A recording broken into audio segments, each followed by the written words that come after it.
Assalamualaikum warahmatullahi wabarakatuh. Allahumma salli ala Muhammad wa ali Muhammad. Bismillahirrahmanirrahim.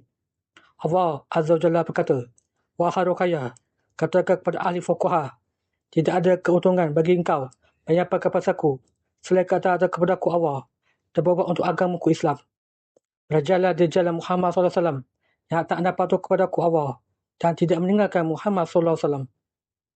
Lihatlah bagaimana Muhammad SAW menangis dan mimpi yang aku Allah perlihatkan kepada engkau. Sungguh itulah tangisan di saat kematian Muhammad SAW. Sungguh menyayat hatimu dan aku perlihatkan engkau mimpi Muhammad SAW. Nabi dari kalian berkata dalam tangisannya, kau mencintaiku melebihi cintamu kepada dirimu sendiri. Sungguh engkau mencintai aku Allah dan Muhammad SAW melebihi cintamu kepada dirimu sendiri, keluarga, orang tua dan harta. Kau dijauhi semua orang terdekatmu, ditinggal keluargamu dan dibenci kerabatmu. Sungguh mereka malu, aku Allah bersaksi pada engkau. Sungguh mereka malu, engkau memanggil hamba-hambaku, umat-umat kekasihku. Sungguh engkau ditinggalkan semua ahli keluargamu, selain anak-anakmu yang bersantun kepada takdir ibunya. Sungguh mereka bahagian saksi-saksiku dan seorang ibu dari ahli keluargamu. Dan seorang ibu dari ahli keluarga kerabatmu. Lihatlah janjiku, azab akan merata di mana-mana. Sungguh bencana akan merata di mana disebabkan mereka tuli, bisu dan buta. Sedangkan engkau telah memanggil ahli fuqaha, ahli ilmu yang berkata kepada engkau, apa ilmu?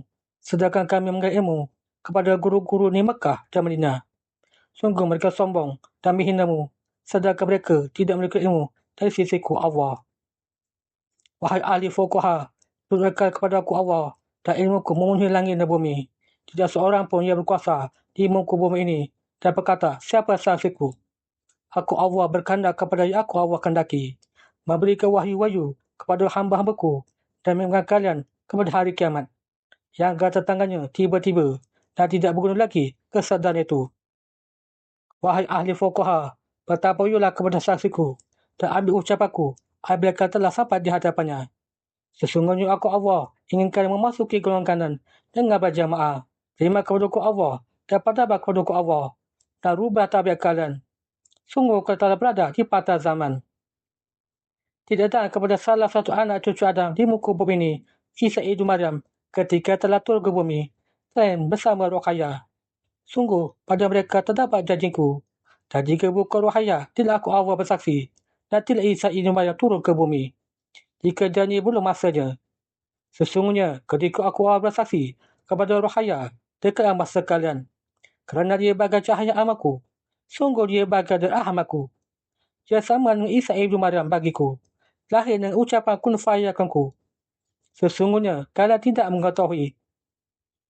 Aku Allah perlihatkan kepada Ruqayyah dalam mimpi alam rohnya. Sungguh dia mengetahui. Siapakah Ad-Dajjal itu? Siapakah seorang yang tidak mengetahui siapa dirinya? Dan siapakah Isa Ibnu Maryam itu?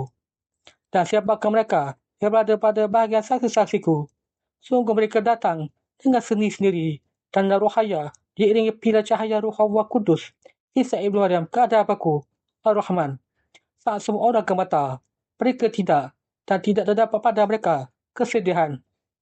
Sungguh mereka saksi-saksiku, tidak bertendarah, berkasih sayang keranaku, Allah, dan mereka berasal dari kabilah-kabilah agama, dari negeri-negeri, dan mereka terasing. Sungguh aku Allah memiliki saksi. Buka surah Az-Zumar ayat 69. Bismillahirrahmanirrahim. Dan bumi pada masa menjadi terang benderang dengan cahaya keadilan Rabbnya. Dan buku perhitungan perbuatan masing-masing diberikan kepada setiap orang, para nabi dan saksi pun dihadirkan. Lalu diberikan keputusan kepada mereka secara adil dan mereka tidak dirugikan. Kelak Nabi Kushiri dan bertanya, Ya Rab, siapakah mereka Ya Rab? Berada di antara kami adalah laki-laki dan perempuan. Mereka bukan Nabi dan bukan pula syuhada. Sungguh aku Allah berikan mereka mimbar cahaya dan aku sebut mereka saksi-saksi. Sungguh aku Allah adilkan dengan Nabi-Nabi kerana salah satu dari mereka menerima risalahku. Pada mereka cahaya keadilanku akan aku Allah bagikan dengan adil dan mereka tidak akan dizalimi. Sungguh yang demikian terdapat pelajaran. Barang siapa berada di barisan saksiku, sungguh, mereka orang yang aku Allah jaga. Kalau Isa Ibnu Maryam akan menyiap bekal dari mereka di jandaku, kerana mereka di barisan Isa Ibnu Maryam.